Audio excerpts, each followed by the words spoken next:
Flukey dookie doo. Bro, I'm sweating my balls off. It is late summer, going into fall. Hopefully we get a little bit of that cool air coming in, dude. I hope you guys are catching them. We're gonna talk about a cool topic today, and it's a fluke, right?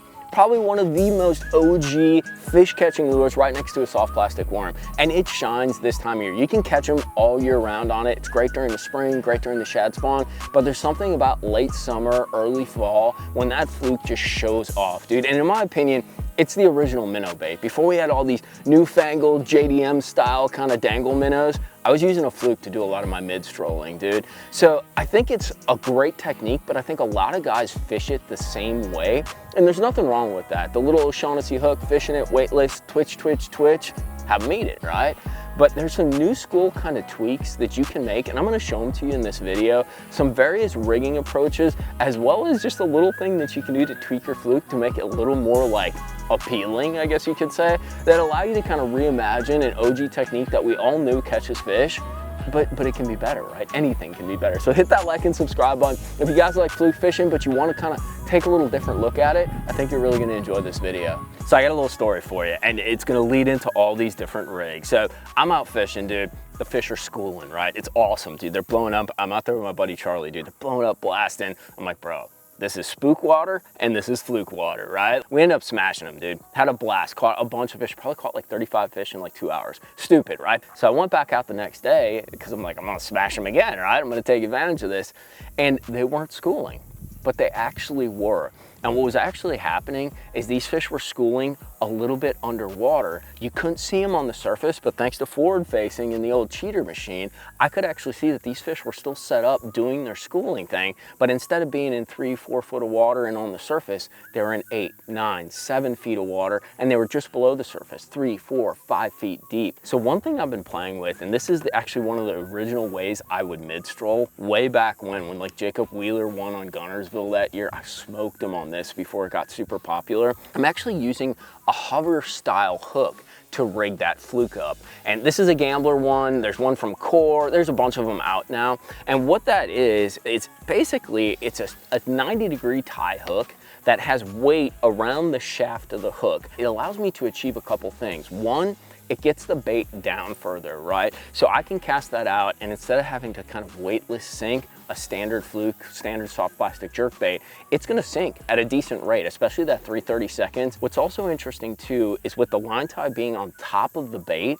it gives it this weird sort of arcing, darting motion that's very different compared to a front line tie. So it kind of makes it swoop and turn. So I don't know if you guys have noticed this, but when you got schooling fish, the vast majority of schooling fish that are blowing up out of the surface are the smallest fish in the school. Usually the bigger fish, and this is kind of a little secret tip, but the bigger fish are actually below. They're kind of like the smart ones, right? They're waiting for all these little fish to do all the work, and the bigger fish are sitting below waiting for that wounded bait, waiting for them to press the bait down, and then they do their thing, dude, in an unexposed manner. They just go and crush it. So getting that fluke below some of those smaller fish that are schooling can lead to bigger bites. Now, the second thing, and this one's kind of cool. So we talked about them surfacing, right? They're blasting all over. Sometimes you need to keep that bait on the surface, whether the water clarity is it's just so clear that you need to move the bait so fast across the surface that like, you don't want that extra weight. You want it to stay up top. There's a rig where you actually take what's called it's a hitchhiker, it's a screw lock, and you put it through the nose of a fluke, and then you put a little circle hook through it. So I got a little easier way, and it's using a hook that's not meant for this, but in kind of a funky way. So these are actually Trokar drop shot hooks right here, and they're kind of funky, right? They're kind of weird. They have this little like dangle piece on them. So this is a super weird little hook, right? It's got this little kind of weird keeper that's secured by those two kind of rubber balls right there on it. It's just your standard little circle hook, and actually Trokar recommends it as a drop shot hook, which is kind of cool, but it also functions for this. So check this out. So you got schooling fish, they're on top, and you wanna actually burn that fluke across the surface, and you're in pretty open water situations, right? They're just schooling on bait out in a creek or something like that. So instead of running that circle hook through the nose of the bait and doing that whole hitchhiker deal, all you have to do is take this little poker, and you literally can poke it through the nose of the fluke just like this, and get it onto that keeper, and you have a completely like loose free-flowing fluke on there. But one little tweak that you need to make is you take a little like grease from the fluke and you want to rub it onto the hook to give these little balls like lubrication so the balls can slide down, because you don't want to lose the bite on the hook. So if a fish actually bites it, you want that bait to be able to slide down and shift so you keep that bite. But it achieves a couple things. It gives total fluidity to the bait. Like there's practically like no hook in it, right? It's very loose. It allows the bait to twitch, dance, just burn across the surface, and it's super easy to rig up. I think you gain a lot of extra action, and it's a lot easier than trying to get out a screw lock, run it through the nose, and then run that circle hook through it. It just saves you time and it's more efficient. I mean, it's pretty cool, right? So it's actually meant to be a drop shot hook, and then you put your worm on it for drop shotting and that. So it's kind of a cool little variation that you can use for that stuff. But for this fluke presentation, it works perfectly. You can twitch it, you can burn it across the surface. There's really no kind of holds barred on what you can do with it. So the last thing that I've been doing, and this is just kind of like a new look at kind of an OG deal, is Gambler's been doing some like custom paint deals, and I think matching the hatch is really important, especially on some of these clearer water lakes where they tend to get a little weird. They like that darting action, but you have to go kind of one step further than, you know, to get them to react, to get them to close basically. So Gambler's been doing these print ones, and I'm just going to show them to you.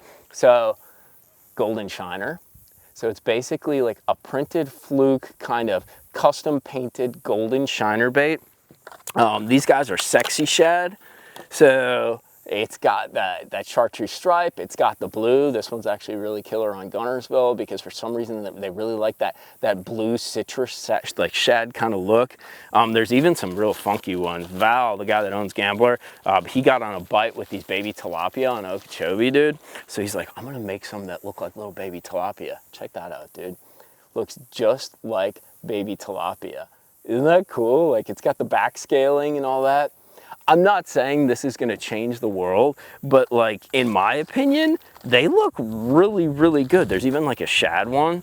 So if you just want to kind of like step up your fluke game, and you know, Zoom makes some great flukes, but if you want something that's maybe a hair more realistic, that's got that kind of finish that actually looks like the shad and the minnows and that they're chasing, it's a real easy way to kind of step it up and kind of differentiate your presentation. But those are three things I've been playing with. A fluke is an absolute OG tool, and especially this time of year, it's a hugely successful lure. They're chasing bait, they're schooling. It only gets better as the water starts to cool going into September, October, November, and that schooling behavior means a fluke just fits, but they're not always on the top. So you kind of have various sort of rigs and presentations that allow you to access a little bit like below that surface, a little bit deeper water column. But then with that open hook deal, you have your open water traditional kind of schooling thing, but it allows that bait to be a little more fluid, a little more, gives it a little more dance, right? And it's a lot easier to rig up than that hitchhiker with the little nose hook straight through. But I think you guys will like those. I'll put links to all this stuff down in the description box for you guys to check out at Tackle Warehouse and Monster Bass.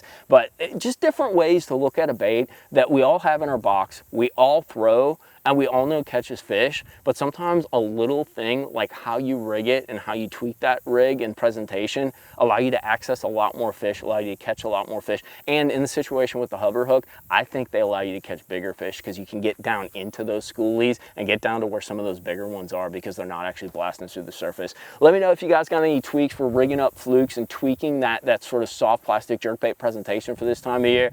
I will see you back out on the water. I want to go fishing, dude. I'm freaking warm, but I know they're biting. We'll talk to you later, my homies.